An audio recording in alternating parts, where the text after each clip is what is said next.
I've always considered myself a disciplined person. The Army shaped me like that. A strict schedule, responsibility for others, the understanding that you could be in the line of fire at any moment. But no matter how tough the service was, there was someone waiting for me at home who made it all worthwhile. We met as teenagers. She had a laugh that could shake the windows, always energetic, always confident, always there. 6 years together, that's more than just a relationship, it's a lifetime.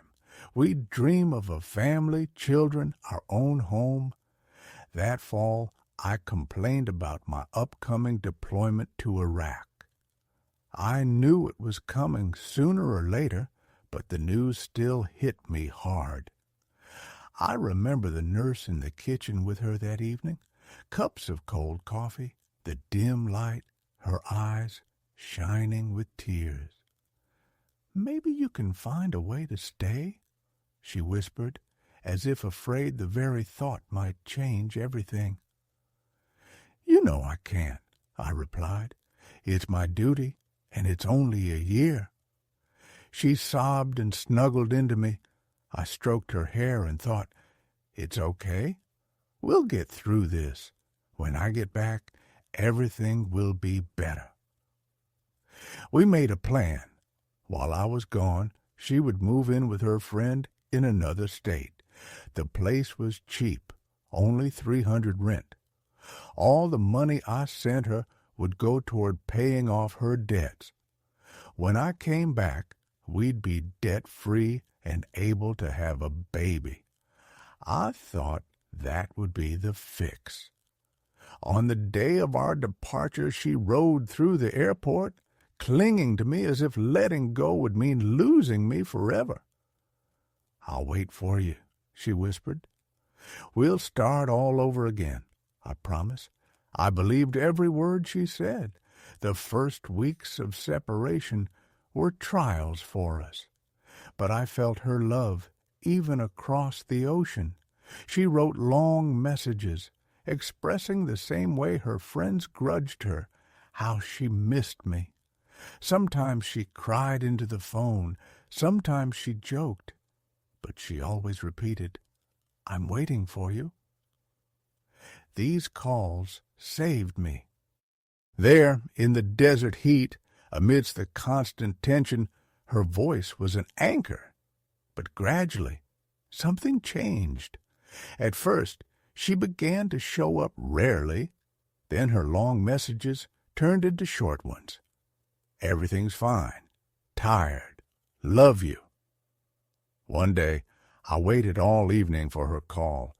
When I finally heard the dial tone, my heart leaped with joy. But her voice was cold. "I need some space," she said. "Space?" I didn't understand. "I'm 10,000 miles away. What space?" "It's just, I need to figure myself out." These words burned, but I tried to calm myself. Maybe it was stress, maybe it was longing. I trusted her, I always have. But there was one person I remembered from our hometown days, a guy who was always a little too friendly. His jokes had a double meaning, his glances lingered longer than necessary. She'd said he was just a friend. I believed him then. Now his face appeared in her photos again and again. Group shots, different groups, but he was always there. My heart sank. I didn't want to be that husband who follows suspects, but too many things coincided.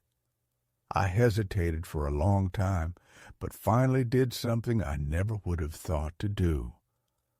I activated a service that duplicated my messages.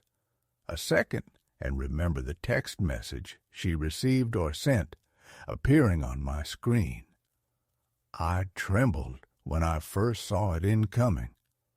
"Hey, honey, see you after work. Want me to save you some dinner?" I reread the message a dozen times, but it was real. It wasn't addressed to me. That night, I didn't sleep. I sat on my bed, staring at the screen, watching my wife, the same one who'd cried at the airport, discuss her evening plans with another man. The next days were torture. I saw every message they sent. You're so caring. I want your baby.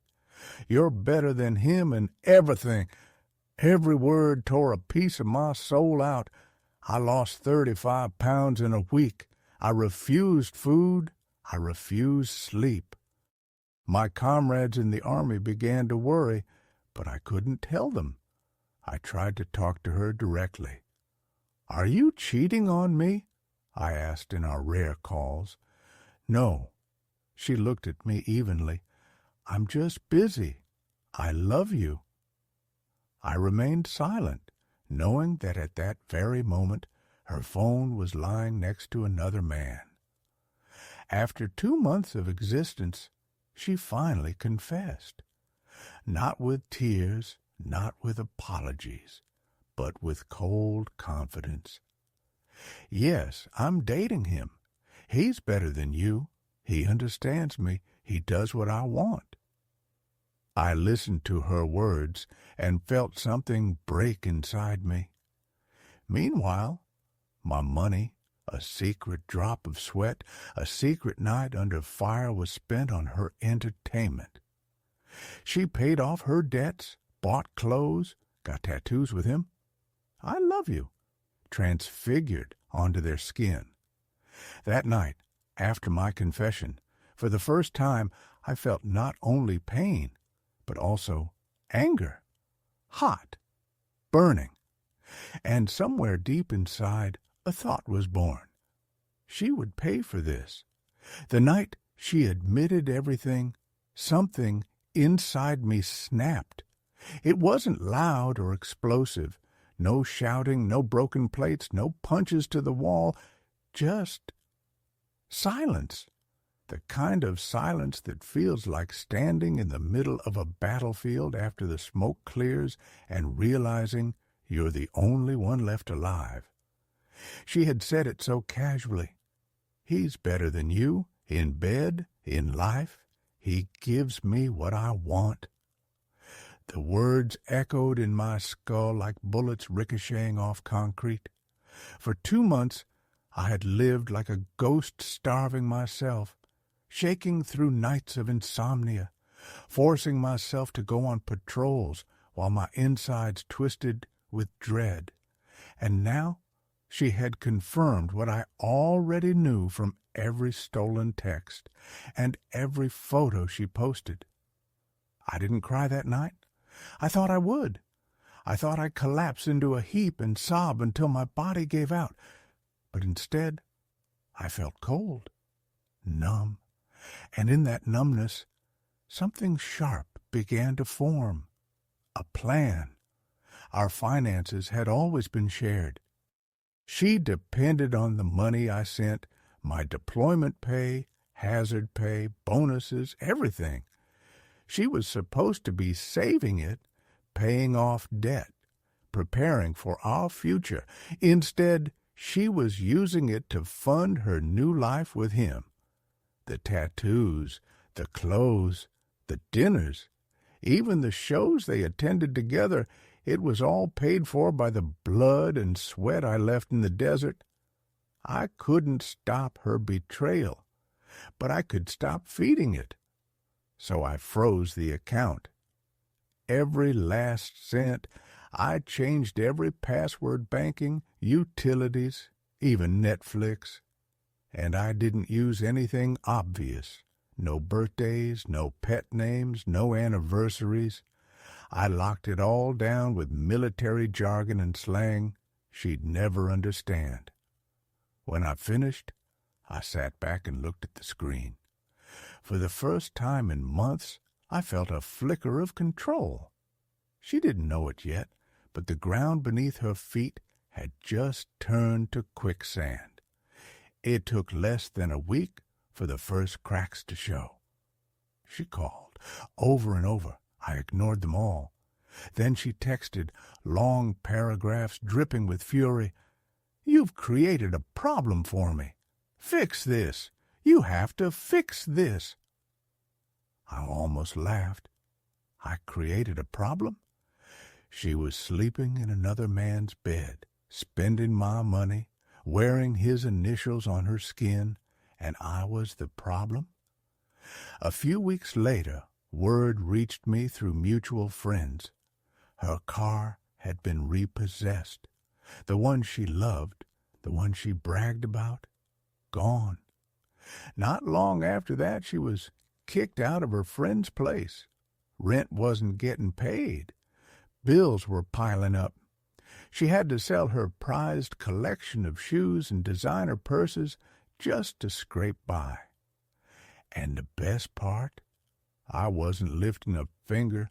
I just sat back, half a world away, watching the dominoes fall. But I wasn't finished, not by a long shot. I still had the texts, every single message she'd sent him. The ones where she called him babe. The ones where they planned a future together. The ones where they joked about me, about how clueless I was. So I compiled them. Screenshots with timestamps. Her words, his words, my silence. Then I posted them. Not just to one friend, not just to one group chat. I made sure everyone saw. Our mutual friends, her family, even people she used to work with. The reaction was immediate. Shock. Disgust. Some tried to defend her, but the proof was undeniable. She was branded for what she was, a cheater. And I didn't stop there. She had gotten a job at her old restaurant with him. So I spread the word. I had friends call in with complaints, making up stories about rude service.